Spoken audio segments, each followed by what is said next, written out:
그러면 해당장 야유로의 가정은 어떤 가정이었는가? 우리는 종종 해당장 야유로 하면 그저 달리다고만 기억해요. 그렇죠? 소녀야 일어나라. 죽은 아이가 살아났다. 그런데 여기 중요한 건 살아난 아이의 이름이 누군지 기록이 안 나와 있어요. 예수님께서 세 번 죽은 자를 살리셨는데 나인성 과부의 독자.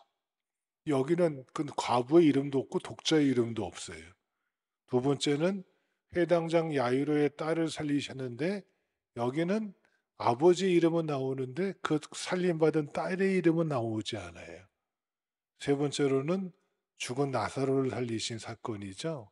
근데 중요한 건 여기서 우리는 사람이 살아났다, 죽은 자가 살아났다, 이거보다 이 말씀이 주고자 하는 의미가 다른 데 있지 않나, 그렇죠?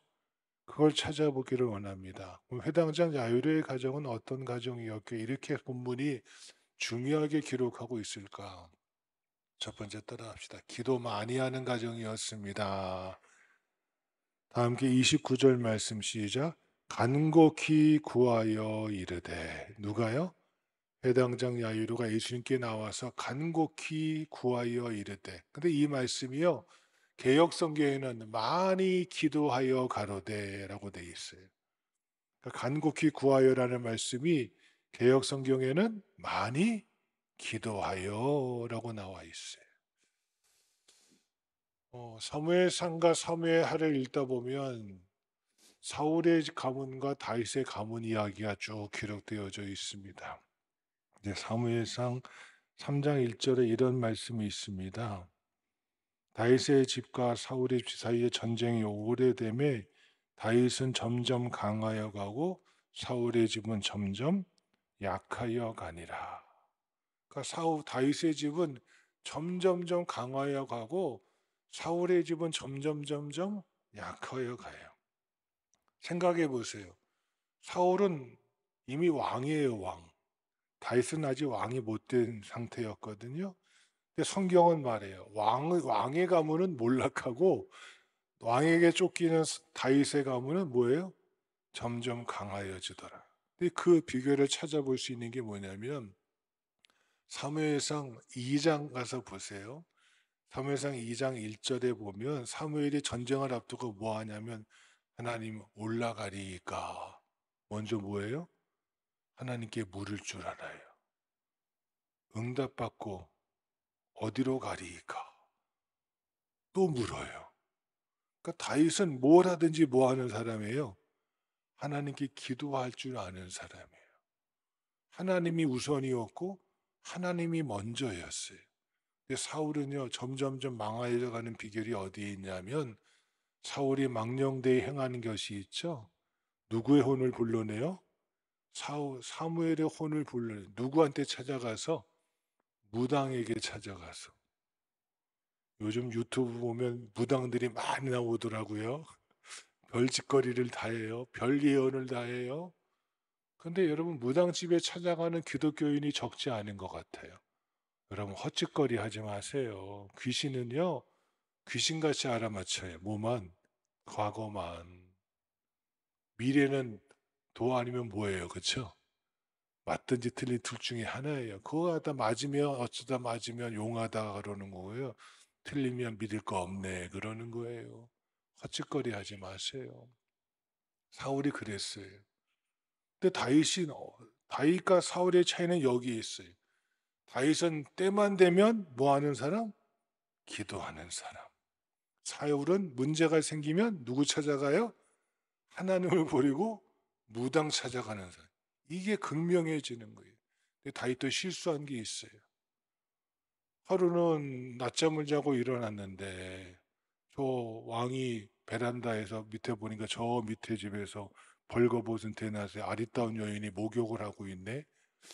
좀 의심이 가요. 의도적인 건지 실수한 건지 모르겠지만 어쨌든 그만 이 정욕에 그만 다윗이 사로잡혀요.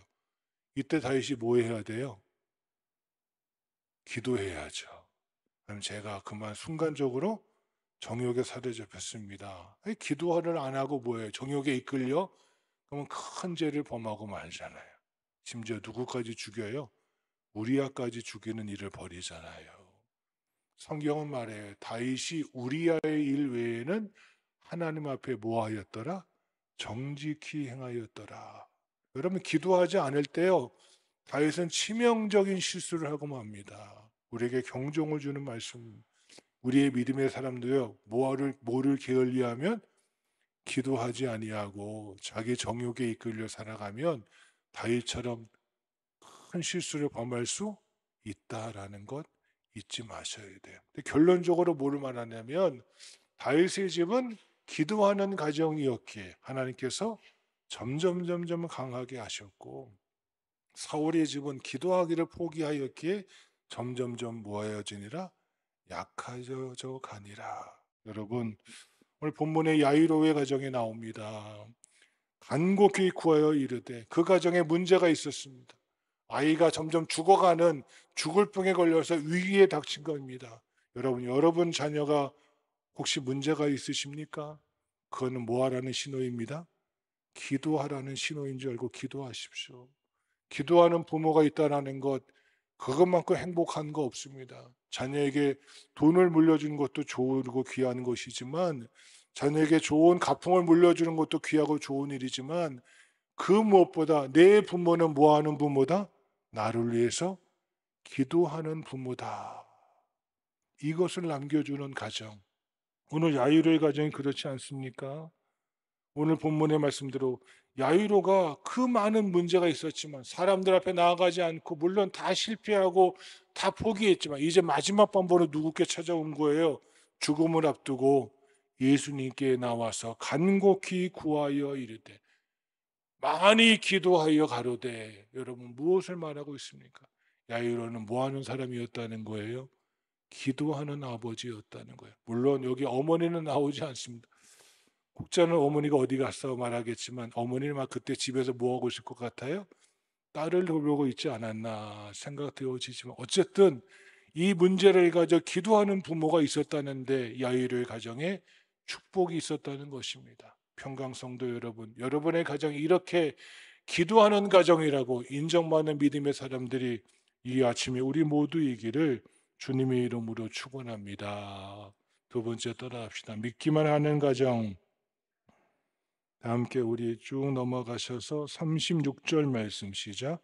예수께서 그 하는 말을 곁에서 들으시고 회당장에 이르시되 두려워하지 말고 믿기만 하라 하시고 아멘.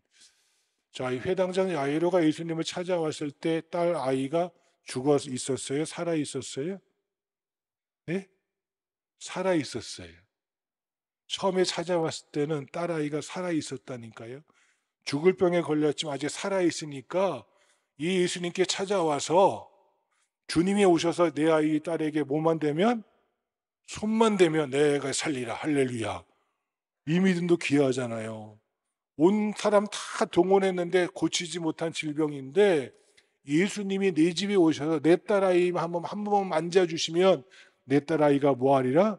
이 병에서 고침받으리라 까지 살아있었던 거예요. 그런데 여러분 중간에 어떤 일이 벌어져요? 여러분 잘 아시는 대로 혈류병 여인을 주님이 만나시고 고쳐주시잖아요. 그러니까 시간이 지체가 됐어요. 근데 그 중에 이제 집에서 회당장의 집에서 사람이 올라오는 거예요. 회당장이여 큰일 났습니다. 딸아이가 그만 뭐하고 말았습니다. 이제 죽었습니다. 더 이상 선생님, 예수님을 뭐하게 하지 마십시오. 괴롭게 하지 마십시오. 괴롭게 하지 마십시오. 그랬더니 이 옆에 있던 예수님께서 이 말씀을 들으시고 하신 말씀이 무엇입니까? 두려워하지 말고, 이 말은 좀 번역상 문제는 더 이상 낙심하지 말고 뭐만 해라? 믿기만 하라. 이게 믿음이라는 거예요. 예수님께서는요, 너 지금 나한테 찾아올 때는 어떤 믿음 가지고 찾아왔지? 내 아이가 아프니까 살아있을 때 주님이 오시면 나으리라. 이것도 좋은 믿음인데 이제 사람들은 말하는 거예요. 아, 이제 예수님 오셔도 소용이 있다 없다? 소용없습니다. 이미 죽어버렸는데 어떻게 예수님이 죽은 자를 고칠 수 있습니까? 죽은 자를 고치는 게 아니라 살릴 수 없는 겁니다. 죽었으니까 끝입니다라고 단호하게 손절하고 있지만 예수님께서 그에게 하신 말씀이 뭐예요? 낙심하지 말고 나 말 뭐만 해라? 믿기만 해라. 이게 믿음이라는 거예요. 상황이 바뀌었다고, 내게 주어진 상황이 달라졌다고 우리 주님이 못하실 거 없잖아요. 여러분 구약 성경에 보면 욥이라는 인물이 나와요.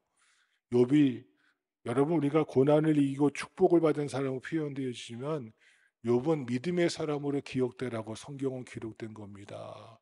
욥의 믿음은 크게 세 가지인데 첫 번째는요. 따라합시다. 하나님께서 자랑하시는 믿음. 누가 자랑해요? 하나님이 자랑하시는. 하나님께서 천국에서 잔치를 베푸시고 사람들한테 천국 백성에 말하는 거예요. 야, 저 동방의 욥이라는 그 인물인데 그야말로 뭐의 사람이야? 믿음의 사람이야. 마귀가 그때 등장해. 마귀에게도 야, 너 동방의 욥 알지? 그야말로 내가 인정할 만한 믿음의 사람이야. 하나님이 자랑할 만한 믿음이에요. 여러분, 하나님께 여러분의 믿음을 야, 울산에 그 평강교회 있지? 그게 그 누구 있잖아. 그 사람 내가 자랑할 만해. 이런 믿음의 소유자 되어지길 주의 이름으로 축원합니다. 두 번째로는요. 욥은요. 따라합시다. 조건 없는 믿음의 사람이었습니다. 와서 욥에 대해서 하나님이 믿음을 잘하니까 이 사단이 마귀가 뭐라고 해요? 하나님, 그거 다 이유가 있어서 그런 거예요. 조건이 하나님께서 축복을 그렇게 해주시니까 축복받으니까 하나님 예수 잘 믿는 거죠. 축복받으니까 예수 잘 섬기는 거죠. 그 축복이란 조건 싹 걷어내버리면 그 믿음 거품 빠져버리면 아무것도 아닙니다. 하고 이 마귀가 하나님을 뭐예요? 충동질하는 거예요. 이 마귀라는 놈은 누구도 충동질해요? 하나님마저도 충동질한다니까요. 우리라고 가만히 놔두겠어요? 하나님께서 말 그래? 너 그의 생명만 건들지 말고 조건도 한번 걷어가봐. 어떻게 하나 보자. 하루아침에 있는 재산 다 없어져 버리죠. 하루아침에 자기 자식들 다 죽고 말죠. 하루아침에 자기 부인이 자기를 저주하고 떠나버리죠. 홀로 남았는데 그가 뭐예요? 그만 피부에 큰 병이 걸려서 기아장으로 박박 끌고도 시원치 않은 질병에 걸리죠. 그때 욥이 한 말이 무엇입니까? 주신 자도 여호와시요 취하신 자도 여호와시니 여호와의 이름이 찬송을 받으실지로다. 그는요 축복 때문에 믿은 게 아니었어요. 조건이 바뀌어도 상황이 바뀌어도 오로지 누구만 신뢰하는 하나님만 신뢰하는 조건 따지지 않고 믿는 믿음. 이게 진짜 믿음이라는 거예요. 우리는 어떻습니까? 조금만 시험이 닥치면, 조금 내 마음에 안 들면, 조금 어려움이 닥치면 그렇게 조삼모사처럼 변하는 게 우리의 믿음 아닙니까? 조금 내 마음에 좀 흡족지 않으면 욥은요 건강하든 건강을 잃어버리든 그렇죠. 동방의 부자만큼 유명하든 쪽박치는 거지가 되든 그는 상관하지 않았습니다. 상관치 않았습니다. 조건 없는 믿음의 사람이 바로 누구였어요? 욥이라는 거예요. 세 번째 그는 한결같은 믿음이에요. 부할 때나 가난할 때나 병들을 때나 건강할 때나 뭐 하지 않았어요? 변하지 않았어요. 변하지 않았다니까요. 근데 우리의 믿음이 어때요? 조금 내게 유익이 있으면 잘하는 것 같다가 조금 내게 불리하면 쉽게 식어져 버리는 게 우리의 믿음 아닙니까? 여러분 이 욥의 믿음은 이런 믿음이었습니다. 하나님이 자랑할 만한 믿음이었고 하나님께서 뭐 하시는 믿음? 하나님 앞에 조건 없는 믿음이었고 하나님께 앞에 한결같은 믿음의 사람. 이게 믿음이라고 성경은 증거하고 있는 것이 욥기입니다. 오늘 본문에 뭐라고 말하고 있습니까? 회당장 야이로야 너 나한테 올라올 때는 네 딸 아직 살아있으니 내가 가서 손대면 나아줄 걸 믿고 찾아왔지. 근데 너 지금 네 딸아이가 죽었으니까 두려워하고 있지. 낙심하고 있지. 상심했지. 상심하지 말아라. 내가 가서 그를 뭐하리라? 살리리라.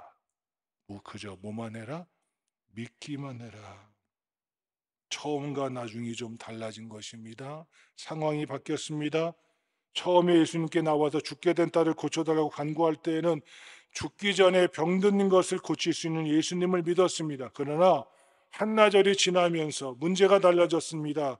집에서 달려온 사람들이 아이가 죽었으니 이제는 더 이상 예수님을 괴롭게 하지 말라고 하였습니다. 죽었으니 끝났다는 말 아니고 무엇입니까? 다시 말하면 병든 아이는 고칠지라도 죽은 자는 살릴 수 없다는 믿음이 그들의 믿음이었습니다. 이때 주님이 주신 간단한 말씀은 믿기만 하라였습니다. 병을 고칠 뿐만 아니라 죽음에서 살려주신다는 사실을 모두 믿으라는 뜻입니다. 여기에 야이로의 믿음이 발전합니다.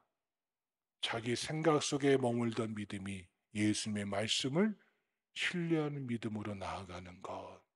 우리가 처음에 그래요. 자기 생각 속에서 예수님을 한정하고 믿습니다. 저도 그랬고 여러분도 그랬어요. 근데 이제는 어디에 나아가야 돼요? 주님이 말씀하신 대로 믿기만 하는 믿음의 소유자, 이런 믿음으로 살아가는 하나님의 가정이 평강성도의 가정들 되어지기를 주님의 이름으로 축원합니다. 세 번째 따라합시다. 완전히 변화된 가정. 다 함께 우리 41절 말씀 시작. 그 아이의 손을 잡고 이르시되 달릴다금 하시니 번역하면 곧 내가 내게 말하오니 소녀야 일어나라 하심이라. 아멘. 그 결과 어떻게 되었습니까?